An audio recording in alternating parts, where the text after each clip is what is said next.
1761 খ্রিস্টাব্দের 14ই জানুয়ারি তৃতীয় পানিপথের যুদ্ধ শুরু হয়। আহমেদ শাহ দুররানি এবং মারাঠা সেনাপতি সদাশিবরাও ভাউয়ের মধ্যে যুদ্ধ হয়েছিল। আহমেদ শাহ দুররানি যুদ্ধে জয়ী হন। এই যুদ্ধে প্রায় 40,000 মারাঠাকে হত্যা করা হয়েছিল। এই যুদ্ধে পেশোয়ার পুত্র বিশ্বাস রাও এবং মারাঠা সেনাপতি সদাশিবরাও ভাউ উভয়ে শহীদ হন।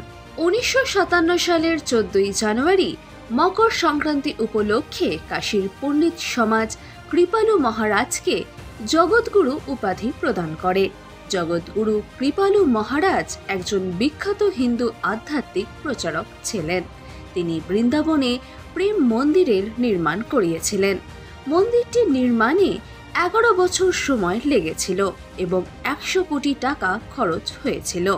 মন্দিরটি উত্তরপ্রদেশের এবং রাজস্থানের 1000 জন কারিগর দ্বারা নির্মিত হয়েছিল।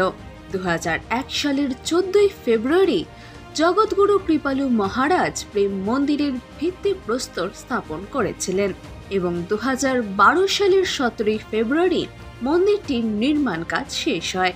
কৃপালু মহারাজ 2013 সালের 15ই নভেম্বর 91 বছর বয়সে মারা যান।